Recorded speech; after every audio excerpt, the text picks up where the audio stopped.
Welcome everybody, and welcome to session 2 of our Flexiwave Drapery class. I'm Lori Medford. You can see my email on the screen if you'd like to get a hold of me. I'm going to switch there we go, get that glare out of the screen. I sent out this morning, along with the link for today's class, an updated handout. So make sure that you get that downloaded. It has some additional math on it, some additional ways to figure your yardage and figure your length and width that you need. And then also a couple of things on some cheats on figuring the weight of your fabric. So we'll go over all that in class. I just want to make sure to remind you to download that updated handout.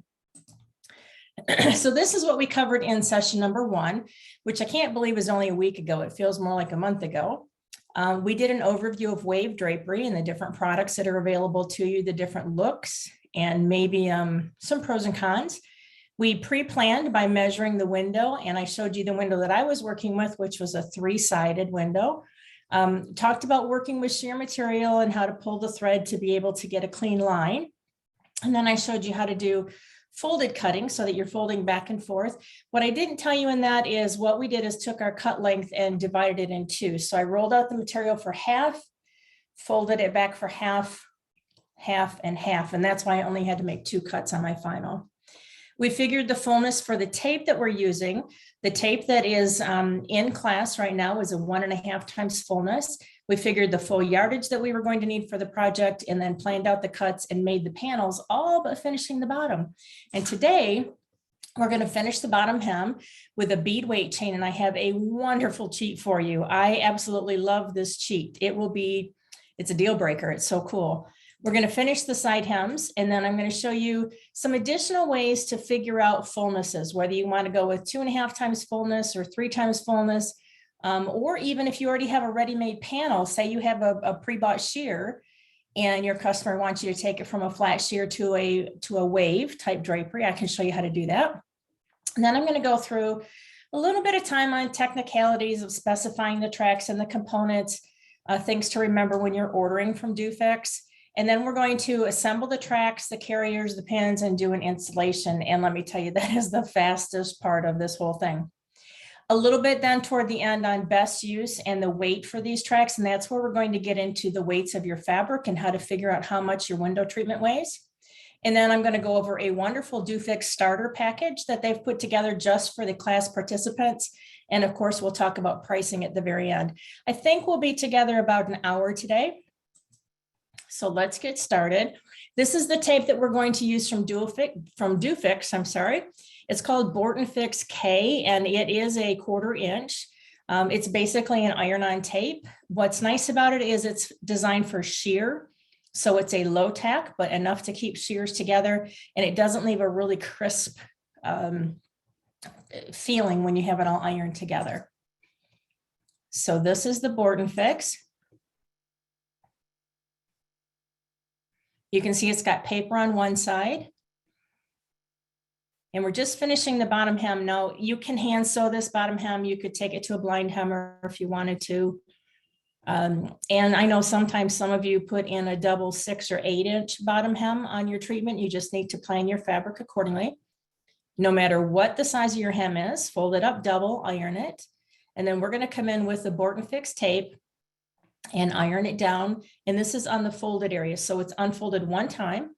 You're on the back of the fold. And you're going to need to go the entire width of your hem. So plan on this taking just a little bit of time to keep moving things down and putting the new tape on. It doesn't take a lot to melt this particular iron-on tape, just enough of a heat to get it to adhere. And then what you want to do is take the tape off. So like I said, this will not leave a really crisp edge for you. But when you pull the tape, you will notice that there's some glue on the actual fabric. I tried to get a close-up of that to show you. It's a little bit shiny where the glue is.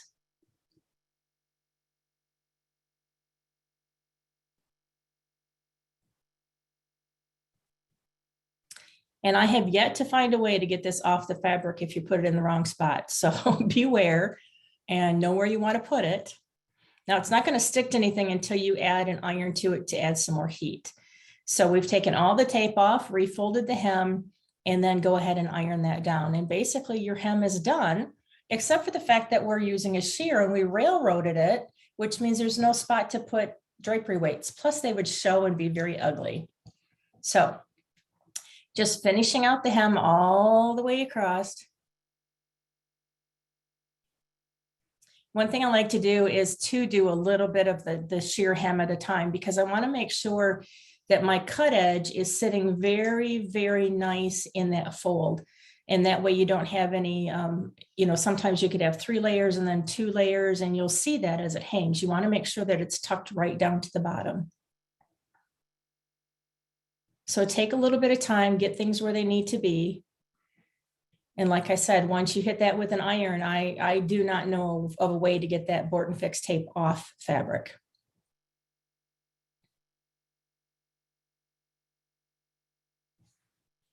Okay, so here comes the coolest thing of the day. We are going to use a shade weight, or I'm sorry, a shade rib shade. This is a plastic rib shade and beaded weight chain. Some people call this sausage bead weight, because it looks like little sausage casings. But it just so happens, without the 2 manufacturers even thinking these 2 products would ever be married, they work perfectly together. So instead of trying to fish this bead weight chain all the way through that hem, what we're going to do is cut off enough so that it's going to be the width of what we have, plus probably, I'm going to say 2 to 3 feet more, or you cannot cut it, and then fish it through your shade rib. Can be a little tough at first because you've got that casing on there or that covering, but once it goes in, it will go in. And twist it. Twist the sausage bead weight as you push it down. And what you're looking for is eventually it's just going to start falling down with gravity. And you're trying to feed it through the entire length of the rib. Now, you don't necessarily need to use a 3-foot rib for this. You could use a smaller piece if you want to. This is going to make almost like a needle for us so that we can then fish it through the hem very, very quickly, very efficiently. I thought this was the coolest thing. Eventually it will pop out the other end. So that's why I'm saying you might not want to use a 3 or a 4-foot rib. You could use something slightly shorter. But once it's out the other end, you do want to tie that off, because there's a good chance that gravity is going to overtake things for you and pull it right back out. So just a slight knot will hold it in place. It's nice and tight. And then you use that as your needle and fish it through. The nice thing is, by using the longer rib, you have that stiffness for longer, so it goes through easier, a little bit faster. That's as hard as it is. Can you imagine trying to get that sausage weight chain through that hem without something like that? So you want to pull it through, knowing that you're going to have enough to do your width plus extra. And you don't necessarily have to pull your shade rib all the way out, but a lot of times if you do pull it out, it's going to be easier to manipulate starting working with your bottom hem. So what we're doing now is just working through back down to the very first end.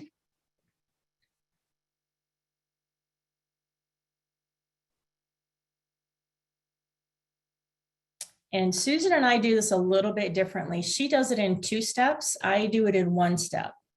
So what she's doing is she's going to take the end that is pre-cut or now cut from the roll, however you want to, and pin it. So when you pin this, you want to make sure you're catching not only the casing on the bead weight, but you're also catching all the layers of your fabric. Now she's going to go through the entire width and lay that bead chain at the bottom, tuck it up nice and snug, and then she's going to go right back to where she started to pin and pin it all the way across.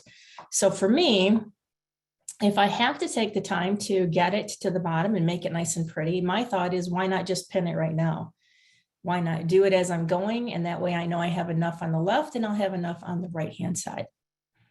Eventually I need that amount that's in my shade rib. So just untie that knot and get rid of the rib.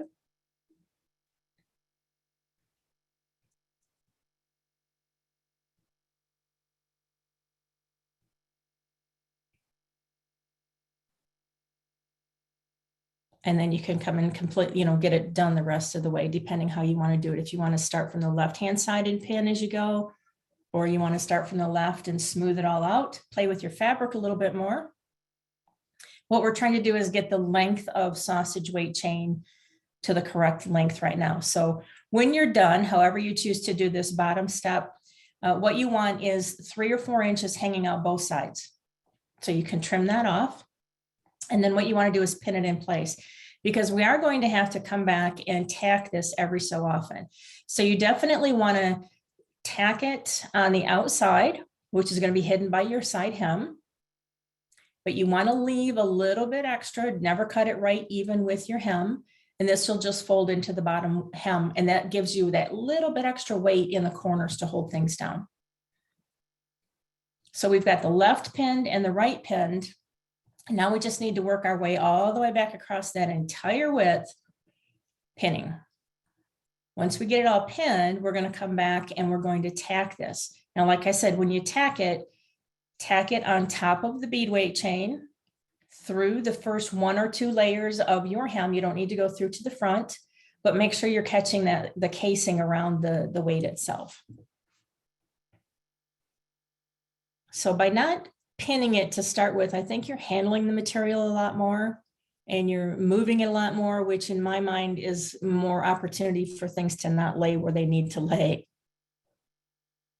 But no wrong way to do it. Now, I do not have a video of me tacking this. It's literally needle and thread.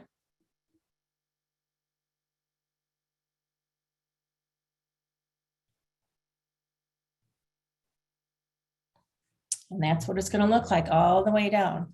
So not hard to do, but oh my goodness, is this a time saver for you? And I don't know, if you don't have a shade rib, you might have some kind of plastic tubing or even a piece of PVC that's laying around. Anything that gives you a little bit of rigidity, but maybe a little bit still flexible, that's not going to snag when you push it through. So love that tip. Now, when you tack this, you want to tack it about every 30 inches or so. Again, it won't show to the front. And do not keep your thread, when you went through and tacked it, do not keep the thread attached to the next tack point. Make sure you're cutting your thread and tying it off. And then you can trim away the excess on the ends if you want to. But like I said, we're only leaving 1 or 2 inches. It will very nicely fold back into your side hem, give you that little bit of extra weight. Now, for those of you that were doing the pattern shears, those embroidered shears that ran regular up the bolt, you are going to have seams, join seams on your fabric to get the width that you need. So you would want to tack this at least at every seam and the outside, but probably every 20, 30 inches is perfect. Once that's all done, then we finish our side hems. This is also very fast because what I've done is I'm going to use that same board and fix tape again. So I have my iron ready. Notice it's not a do-fix iron. It's just a regular steam iron. I have things laid on the table. I can turn up my 3 inches very quickly. And I know exactly where 3 inches is on the top because that's where my tape, my header tape started.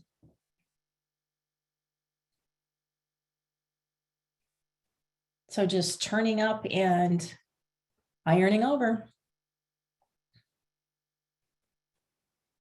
And then unfold and turn again. Again, what you want to do is make sure that that cut edge is laying very, very neatly right up against that fold so that you can't see any raw edge.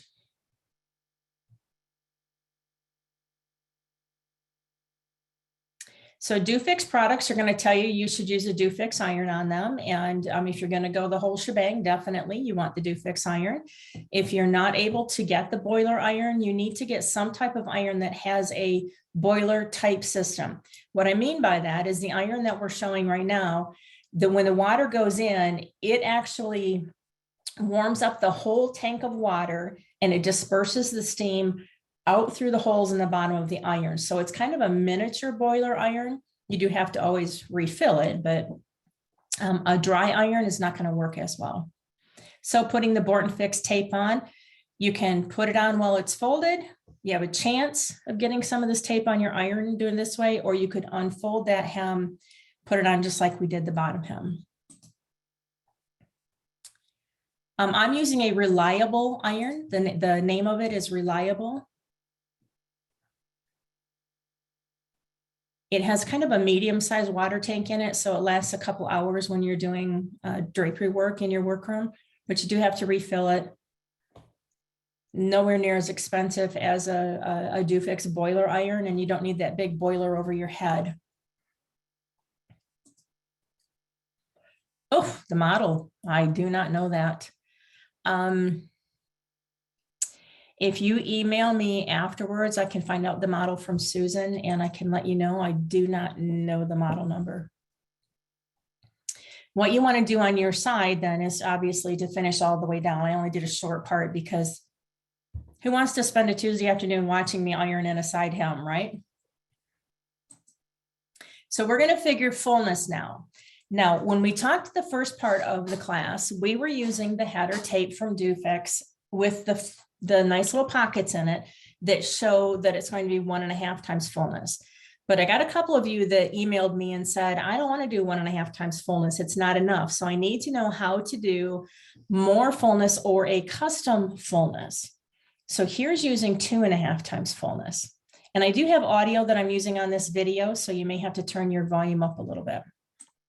The sample I'm making now is going to finish at 30. I'm figuring 2.5 times fullness, so I needed to go 30 times 2.5. So my flat panel is 75 inches. And I've already finished the header with no buckram. I did finish the header at 3¼ inches so that the tape could be 1/4 inch down. And then I finished my side hem. So we're ready to go figuring out where the pins are going to be. So to do that, knowing 2.5 times fullness, this is a fixed amount between the carriers. So when I measure between 2 carriers, I get 3 inches. So 3 times 2.5 is 7.5. 7.5, yeah. Always use a calculator. So that means my first pin will be on the edge. Well, my first pin is going to be 7.5 inches in, every 7.5 inches down. And then I can come back and put a pin in for my returns and for my leading edge. Okay, so I'm finding 7.5, my closest pocket. This ends up on top, like this. So to do this, you can go down from the top. Notice when we put the tape on that both pockets are on top. There's little teeth on this folded part. So you have to go far enough to clear the pocket and then back up to hook it in. So that's 7.5. The next one would go at 15, all the way down. So one of these 7.5 hits right exactly between 2 pockets. I don't think it's absolutely vital that you have to split something. So I'm picking the pocket that's just close enough. Now, one thing to keep in mind when you do this is you definitely want to make sure, maybe by drawing it out on paper or something, that you have an even number of pins, because you need an even number to get it to loop back to the wall when you're done. So you do want to make sure before you go to all the trouble of putting this in. The other thing is what you'll see in an upcoming video is I tend to put, for this job, I put my first pin and my last pin right at the inside edge of the hem, because I only wanted 1.5 inches return and 1.5 inches leading edge. If you want a larger return or a larger leading edge, then you would start your measurement from where that begins. I'm gonna go back to chat for just a moment.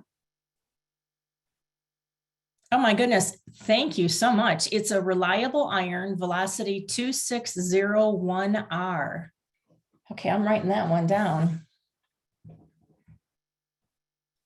2601R, and I'll put that in an email to everybody at the end of the class today.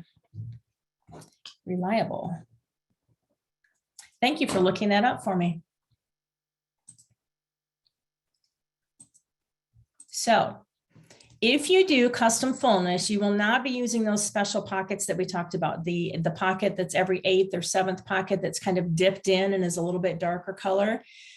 Your side hems become your leading edge and your return. Generally, you want to do half the measurement of your full projection. Now, remember, you went back and front and back and front, and the middle of that was your rod. So the measurement from the middle of your rod to the end of your fabric is half of your true projection for the wave. And that's what you wanted for your return and for your leading edge. Now, when I did just the pins and the tape, what's going to happen there by using the 1.5 times fullness is my measurement is 3 inches. So half of that is 1.5 inches, just happens to be my side hem. So my tape is 3 inches top to bottom. And that's why we want to set our header when you turn it over at 6.5, because you need that 1/4 inch down. So this is just a reminder from the last video. So when you're turning your header, turn a 6.5 inch header, double fold that, you'll end up with a 3 1/4 inch header finished. And of course, you want to leave that first 3 inches on your header, no tape in it. You do not want to have to fold that tape into your side hem. So make sure your tape starts on the inside. Now, here's another way. So what I did on the first one is I figured, okay, I have 2.5 times fullness for my rod width. And I just figured how much fabric I needed. I went back and figured where my pin was going to be placed. And I knew what my return and my leading edge was. Well, now let's say we're going to use the same panel, but let's say that you were given a 75-inch wide panel by somebody and they want to make it into a wave drapery. So here's yet another way to figure out how to do your pin placement. Just another way. All right, so the finished width that our imaginary drapery panel has, we're going to make it 30 inches, your finished width. The flat panel was made to 2.5 times fullness, so the flat panel is 75 inches. We're going to put a pin on the inside of the side hem on both ends. That's because that's what my return is. Correct. That leaves me 72 inches. So that is -3. So 75 minus 3 Equals 72. Equals 72. We did that without the calculator. You can tell we have It's a good like time when grommets. we You take need to have these. an even number of pins. So you're going to take your tape on the tape, your carriers on the string, and we need an even number. And we need it to fit 30. So Lori's going to go over there and she's going to lay that out and count out an even number that's closest to 30. So here's 30. 2, 3, 4, 5, 6, 7, 8, 9, 10. I'm at 28. If I come an even number, but I cover my 30 inches, I'm at 35. That gives me 12 carriers. So to me, if I stop here, I'm at 28, which means I'm 2 inches short of what I wanted to cover on my rod. Very noticeable. So I'm going to make it a little bit more full, use all my fabric, but I'm going to add 2 carriers to that. So technically I'm using carrier string up to 34.5 inches. It'll still fit my 30-inch rod when I'm done. You'd rather it be greater than less. I'd rather have more fabric and more carriers than have it be short on my rod. Now, if you want to pre-plan, you lay out your You do carriers this first, first. make your panel fit. But there are times in life when we are delivered panels, Yes. and we have to make them fit. So grommets, you have to Yeah, have an even same thing number with because grommets. it's to the room, to the back, to the room, to the back. You want to end up coming out into the room. That's why you're even number. Okay. So what I did is I put my first and last pin in, like Susan was explaining, measure between, got 72. Now I can take 72 and I can divide by 11 because I'm going to have 12 pins. So I'm going to have 11 spaces. Okay, so now we're going back to our pad of paper. There it is. So measure between the pins was 72 inches. And measure between and divide by 11 spaces. And that's between the 2 pins, not the outside edge of the drapery. So 72 divided by 11 equals 6.54. So we're going to say 6.5 inch spacing. 6.5 works for me. That's just like you would have if you were doing a grommet drapery. So things to keep in mind, if you're looking at the picture right now and you think you're always going to divide by 11, that is so not true. You are always going to divide by one number less than the number of carriers that you need. So number of carriers minus 1. So now we're back to the same panel, but we've changed our spacing. So we're going to insert the pins the same way we just did. So we actually just got more practice putting the pins in and taking the pins out. So So 6.5, 13.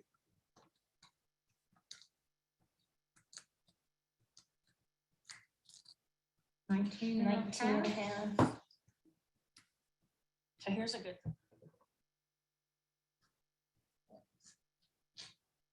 5, 6, 7, 8, 9, 10, 11, 12 pins now.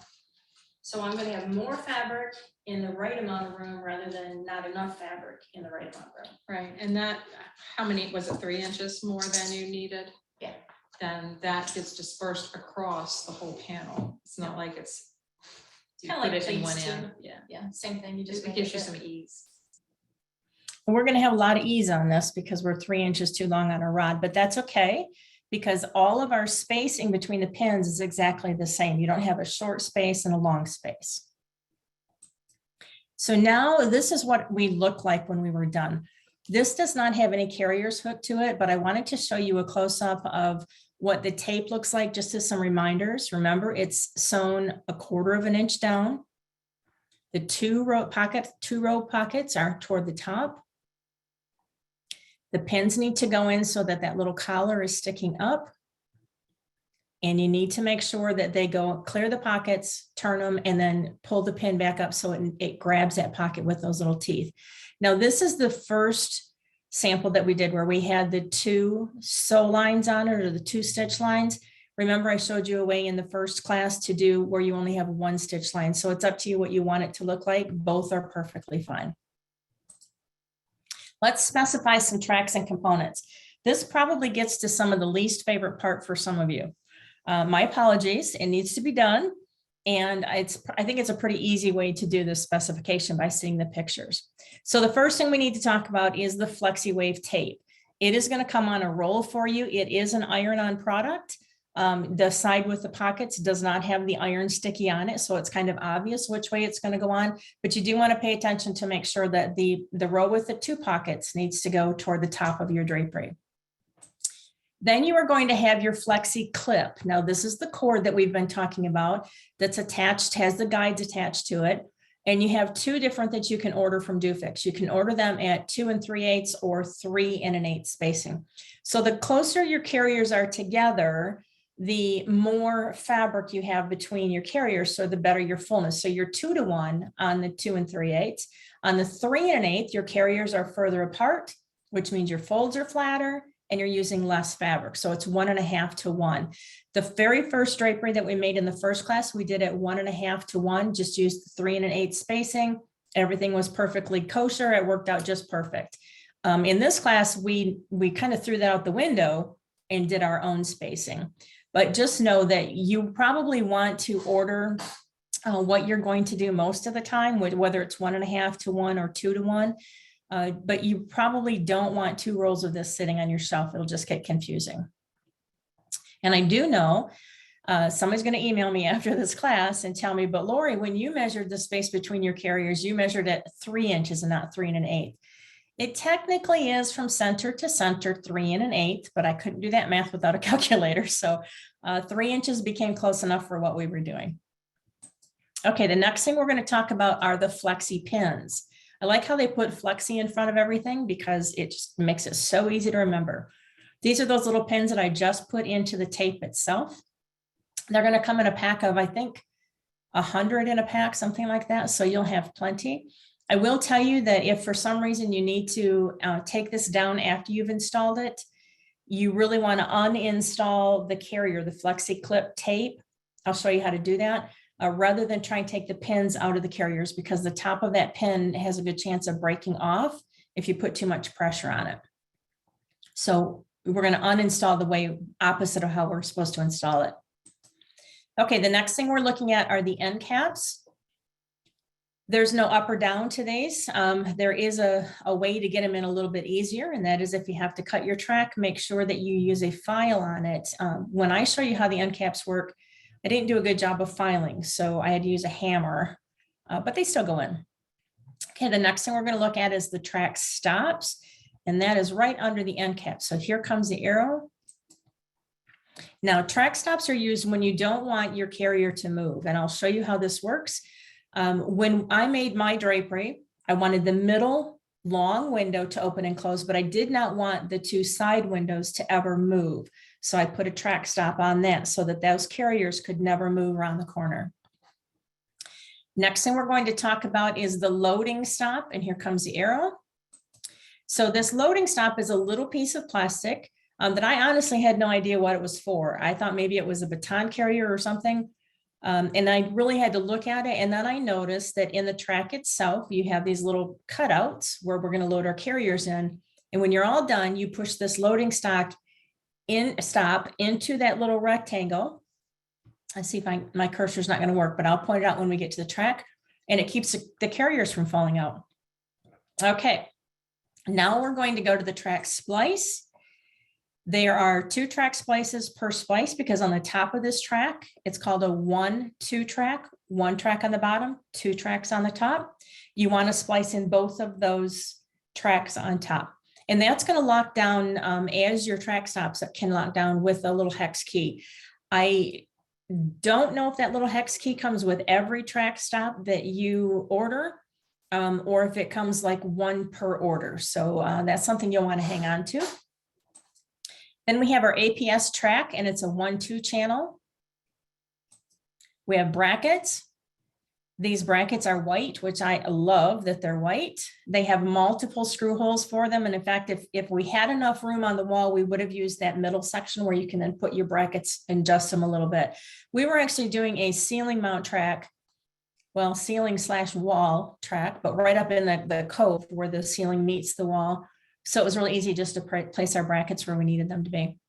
And then last on this part are your bracket covers. And these also are white. They are plastic, so you could spray paint them or paint them if you need to, but they do come in a stark bright white. This is what we used as the basic components for the Flexiwave system. Now, additional to that, you may also need something called a return, and it's a little half circle that allows your drapery to go back to the wall. It does not let the drapery go past. It does not slide all the way past. So you'll have to put your last pin in by hand. You might need some corners, whether inside or outside corners. You can choose if you're going to have your corners allow your drapery to move around that corner or not. If you're going to use a baton, you'll need an attachment clip for your baton, and I will show you that. And then, of course, your batons. Now, your batons, you want to order them with the metal clip on the top because that's what's going to work with your baton attachment. So here are the track. And what I want to point out to you is on the track, if you look at that little rectangle that has the opening, that's where our carriers are going to go. Your track will not come with this opening unless you specify it on your order form. And I'll give you the exact words and show you, where it is on your order form in a bit. But this is what our carriers look like. I did not space them out correctly. I just put them in very quickly to get a picture. And next comes the baton clip. That's what it looks like. It's going to snap right into your first carrier. And I have the metal attachment on my baton. Then I have the track splices to show you where they go in. Half goes in one side of the track, the other half goes in the other, and then you tighten it down with that little hex key. We have an end cap. I think I misspoke. There is an up and down on your end cap. There's no right or left, but there is an up and down. And you'll notice that part of the end cap is curved and the other end is flat. It matches your track. Here's our track stop. I've just simply put it through that rectangle opening and moved it over. I have a video for you on that. That does need to be tightened down once you get it where you want it to be. And here's that little end cap, the plug almost for that little rectangle piece. So it's a little bit better of a close-up picture for you to show you what it looks like. Those will come automatic when you have your track, when you have that punched out of your track. However many punches you have, that's how many of those little clips that you'll get. Okay, so let's assemble this. Again, this one has audio that we're keeping in on it. So if you had trouble hearing the last one, you might want to turn your volume up just a little bit. I have it on full volume right now for you. These are our carriers that we're going to put on our pins. Okay, so this part of the clip is going to go in the track, which leaves that hanging down. And it has an opening in it. The pins have a little collar, and that little collar should split that opening. And they just snap in. And you do want to put these on first, because they have engineered this to be so easy when you install it that you just slip your carriers on the track.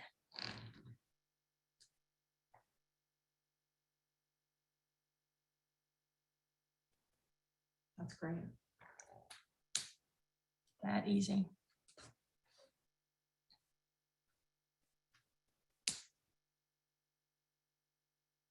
It's another good way to make sure you have enough pins and enough carriers.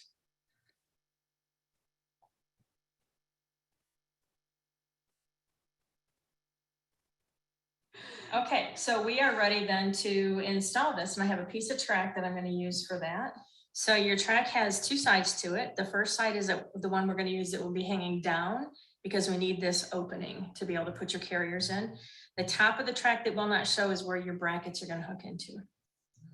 So this theoretically would be hanging, and you put your carrier in. I'm going to start on the edge that makes sense to start on. You put your carrier in that opening and slide it down. So how quick is this installation?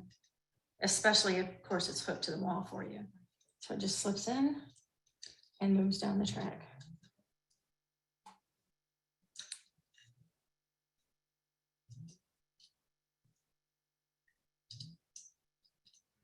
Really, the only thing you want to do is make sure that your cord is not wrapped around. So I want to stop and show you why we put that 1/4 inch down on the dress and come back.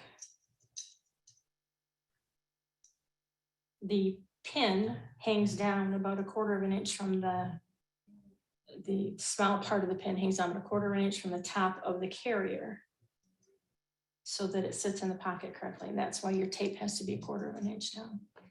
Now, the other thing to keep in mind is your brackets. If it's a ceiling mount or wall mount, you still have that extra 1/4 inch from your carrier to keep a track of for your finish length. And what I mean by that is your fabric will start 1/4 inch down from the bottom of the track. You don't want it rubbing on the bottom of the track. Okay, let's talk about brackets for just a moment. So your bracket is going to come like this. Your track that's going to go up against the ceiling has the 2 openings, and you take the projection from the bracket and just slide it into that track. Let me get one in, and then I'm going to show you something about stability. So right now I have this plastic piece turned so that the angled part is to the back. That helps make it stable on my track. But let's say I wanted to do the back track, which would be technically the front track when you have it installed.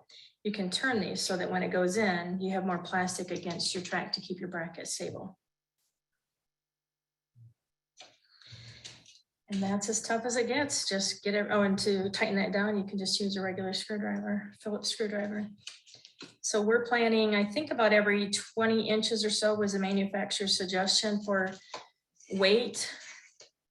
I'm sure that's quite overkill for our sheer drapery, but here's an example of one that I need to turn.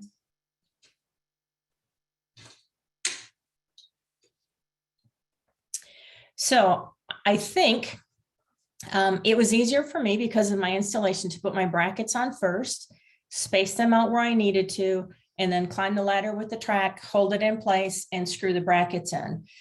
You could still manipulate that bracket side to side a little bit to get it to exact placement. But to me, it looks like you could almost put your brackets on first and then snap your track into it. I did try that. I didn't have much luck with it. But they do kind of snap in if you can get it rocked correctly.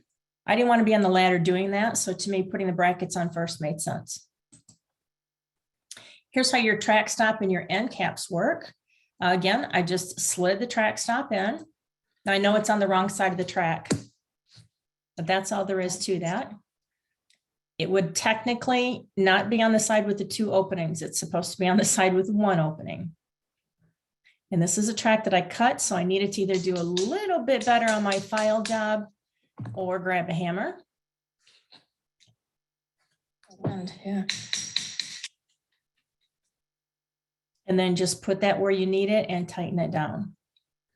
So that was my mistake of filming that on the wrong side of the track. That goes on the track where you're going to see the carriers, where they're going to hang down. So this is completely backwards on this one. And here's our installation. This is as tough as it gets. Now, it was a little hard to film this because I tend to use two hands when I'm hanging something, but I do have a close-up for you to show you what I'm doing. I'm finding that carrier and I'm just putting it into that cutout and sliding it down as I go. Now, the weight of this drapery is over my shoulder. If you're doing a heavy drapery, you're going to have to plan ahead which shoulder works best for you to kind of drape that over your shoulder. But it literally is just finding the next carrier, putting it into that rectangle opening and sliding it down.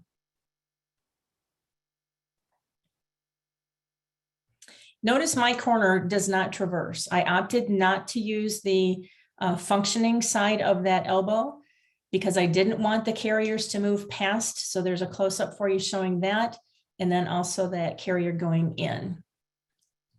And if it doesn't pop right in, just kind of give it a little wiggle like I did, and then it'll go in. It's just that you're not quite lined up with it. I blame that on bifocals because I couldn't look up far enough to see exactly what I was supposed to be seeing.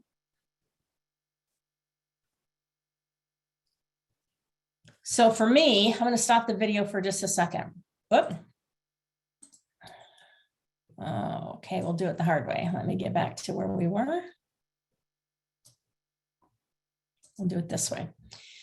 Because I opted not to use the elbow that would allow my drapery to traverse around, I did have to count the number of carriers that I wanted on the front window and the number of carriers that I had planned for the side window.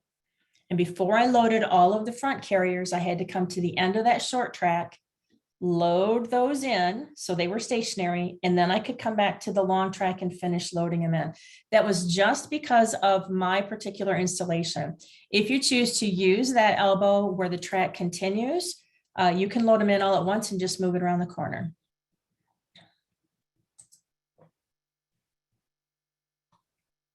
So this whole video is 1 minute and 47 seconds. And that is how long it took me to put all those carriers on that window.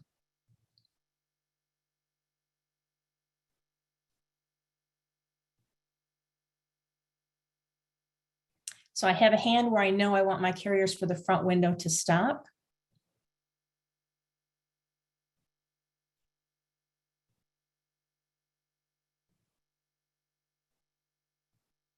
And like I said, if you're doing the elbow that you can traverse around, you can just keep loading them and pull them around the corner. But that minute 47 seconds, I have half of my drapery up. Isn't that amazing? Especially if you're on a ladder. Once you get the brackets put in place, you don't have to move that ladder again. It's wonderful. Now the bracket covers. Our brackets hang down just a little bit because of the construction of this front window in the building. And while from the back, you can't really see them, from the front, they look like brackets. So we're going to slip the covers on. You pop them straight onto the face of the bracket and slide them up. That easy and that quick. You can opt to not do bracket covers if you don't want to. So now we're going to do a final dressing of this window. And what I'm doing is I'm starting out by making sure my waves are all starting and ending the space where I want. In my corner, I wanted the fabric to go to the back, so I had to plan accordingly for that. And then I found a pin. I'm notorious for leaving a pin in things. So I'm just doing a quick check to make sure everything's still tacked in place. I don't have any more pins that are going to cause blood spots on my drapery.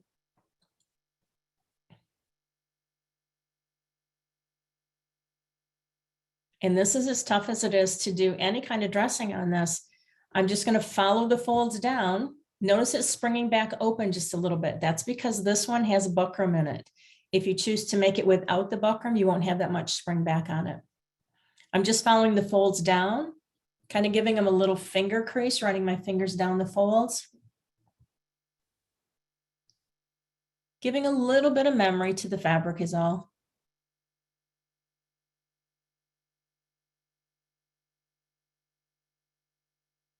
And that tape is stiff enough that it really gives you a beautiful fold from top to bottom. Now, sometimes when you're doing like a ripple fold drapery, you lose, depending how long it is, you might have some flare at the bottom. This tends to allow everything to hang nice and straight. And that's because of the way the pins hook into the double tape, the double pockets on the top, and the fact that they hang from those carriers perfectly straight up and down. So that is as tough as that gets.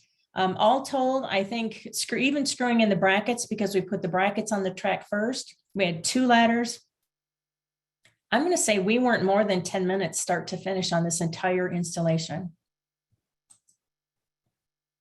So just a reminder of a few things. The picture on the top left, your brackets, if you don't have room for them, you know that it's going to be seen from the outside. You can do a wall mount with this. I did not use the ceiling brackets. I opted for the wall brackets. And then we use the bracket cover. That's the second picture. The picture underneath those two shows you what it looks like with the buckram. So you have a little bit of a shadow with that because we have the buckram layer and then we have the tape layer on top of that. I could have used a 3-inch buckram instead of a 4-inch, and I would get rid of that little shadow for me, or I could leave the buckram out altogether. Completely up to you. But do remember that your fabric is going to start 1/4 of an inch down from the bottom of the track. So you'd have to figure where the bottom of your track is going to be, 1/4 inch down, and then whatever the clearance on your floor is to get to your finished length. And then I wanted to give you one more picture of that plug, that plastic plug, and that just keeps everything in place and allows that last carrier to not move. So you wouldn't have to use a track stop there because it's not going to move now. So some new skills that we learned today. Manufacturing from Dufix, their research and development department suggests that your brackets are spaced every 18 inches or so and that they go into some type of stud or you use a wall molly.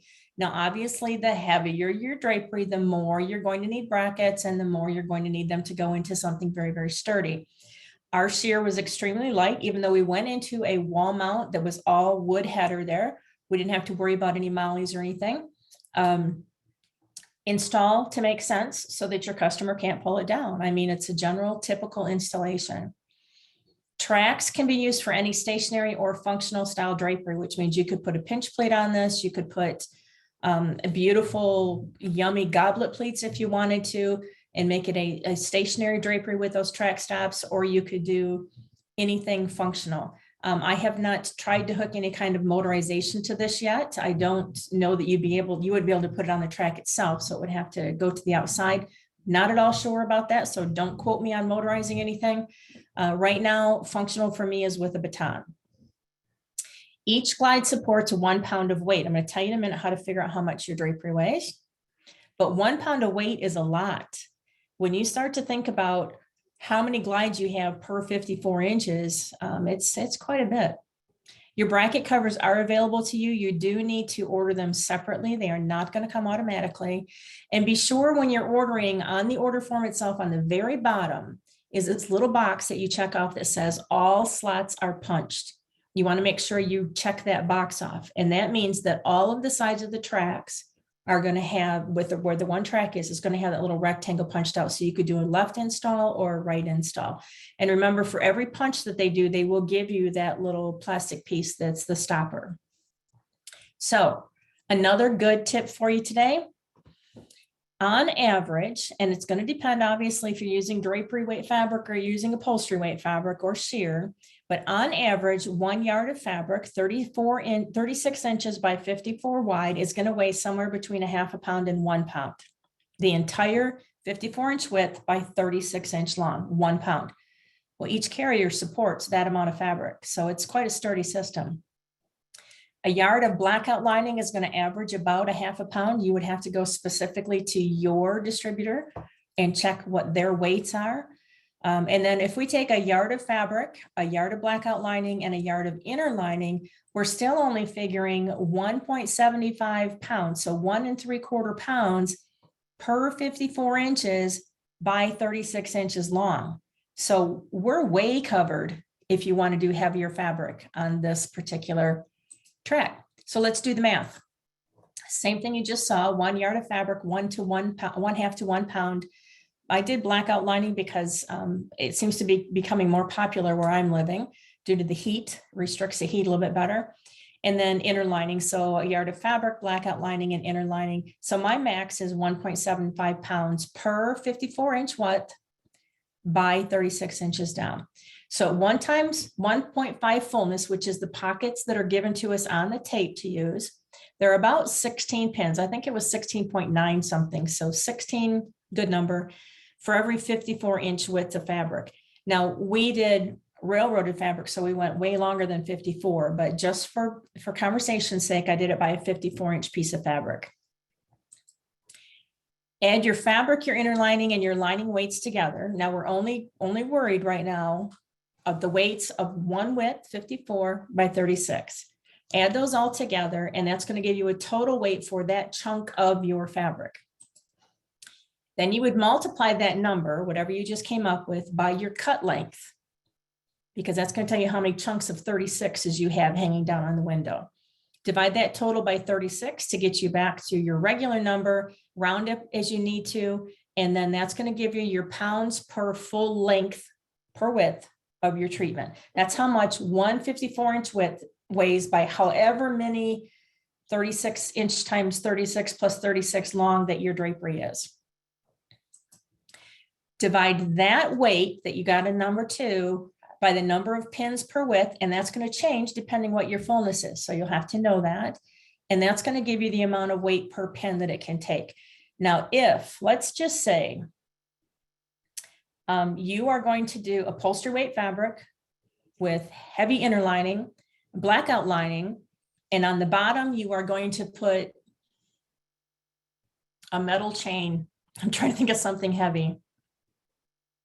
A decorative metal chain. No, I don't know why, but it just popped into my head. And you do the math, you may find out that you have finally surpassed the weight of those pins. I don't think that's going to be reality for most of us. So I used a bunch of fabric scraps that I had here, did the math on them, and I could not come up with even an upholstery weight that outdid the weight per pin. So I was very happy with how sturdy this track is. Here's a starter package that Dufix has put together, like I said, only for the people in this class. I have already sent Shirley a list of everybody that's registered for this class, and she has your name, so she'll be checking that off against the list that I sent. To access catalogs and price lists, all of their wonderful product instructions, their newsletter and other things, you have to have a username and a password. You cannot just go to Dufix and start into all of this wonderful information.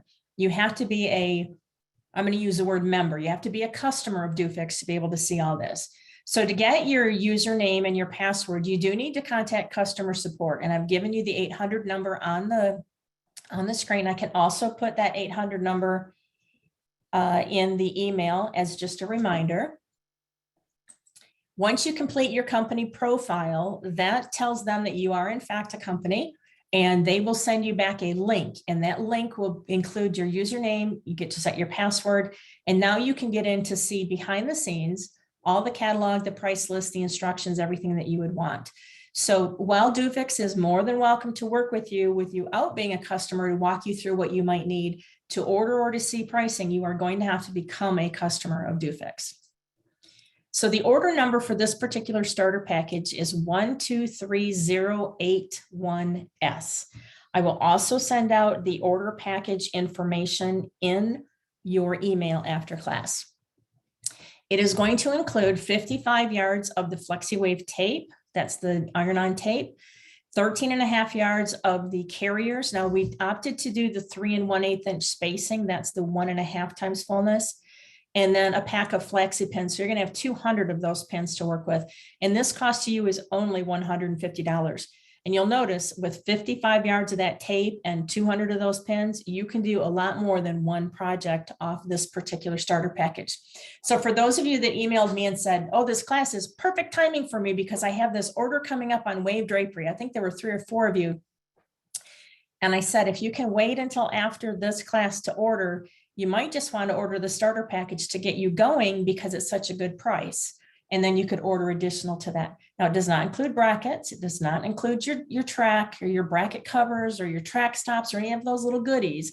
This is just enough to get you going on making the drapery itself. And if you wanted to do some samples, you do need to call that 800 number. You need to call that number to order. It's not something I can do for you. And it's better not to do it through email. It's definitely a call to get your starter packet. And again, I'll give you all this information on your email after class. Now, I do need to warn you that in August, I have been told that there are new catalogs and price lists coming out, and some of the products will have a slight price increase. So if you want to order your starter package, you need to do that relatively soon. I don't know that that particular cost is going up, but let's say for those of you that have that large job that you're doing and you need to order additional products, you might have a slight increase coming in August. Okay, let's talk very quickly about pricing. Let's see if I can get the chat to open back up. Nope, doesn't want to open. I'll try on that. So some of you that have taken quite a few of the classes have probably already started to preset your price list by the math. That's wonderful. Just make sure that you review it every once in a while so that it actually is your supply cost and your hourly rate, because it could be different. Say you have two people living next door to each other that have drapery workrooms. It's going to be different for everybody. So to figure your hourly rate, you want to take your overhead per month, how much you want to make per month, add those together, and that's going to give you your cost per month. That's the amount of that money that has to go out the door per month. And then divide that number by the hours that you want to work will give you what your hourly rate is. Some of you do not work on hourly rates. Some of you work on piece good. And that's completely up to you as long as it covers your costs. Here's an example. I like easy math. So for me, my overhead was $1,000 a month. My salary I wanted to make was $1,000 a month. So that's $2,000 I need to have coming in the door just to make my bills. I want to work 40 hours and not an hour more. So I'm going to divide that by 40 and I come up with a $50 an hour rate. That's very easy math, very easy. So let's say for yours, we're going to estimate the hours it's going to take to complete. I already told you you have less than a 5-minute install for this. I don't know how long it's going to take you to figure out your cut length and cut width or to cut it. It's easier with two people when you're doing large shear jobs.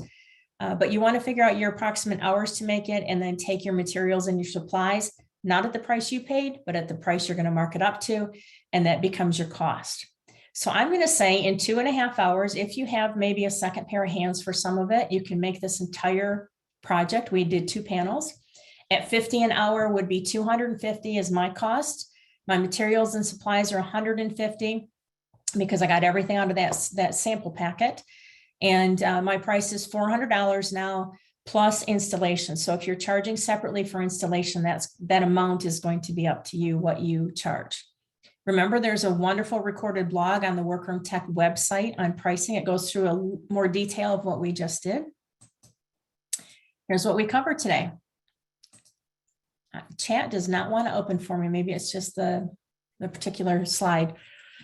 We did an overview of wave drapery. We pre-planned and showed you how to measure your window, taught you how to work with shear material, figured your fullness and your yardage, and how to make your cuts.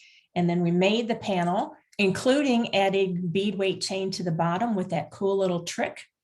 It showed you 2 additional ways to figure your pin placement, whether you want to figure your spacing for your fullness or you have a flat panel and you need to figure out how to make it into a wave panel.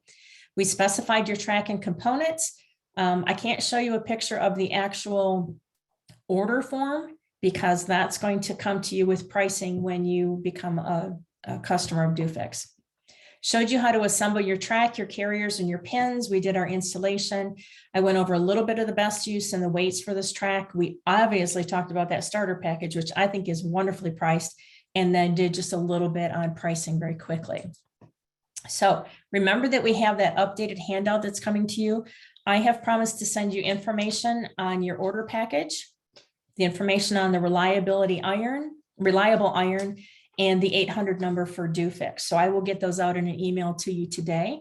Know that this was taped today, so you'll be getting a link for that recording. The email that I send you with our second recording will also have the link for the first recording on it, so you have them in one email. And I think that's it for today. Thank you for joining me, and I look forward to seeing your names on the next class that we teach. My apologies for not being able to get into that chat. I will check it after, and if it's a question, I will answer it through email. Bye.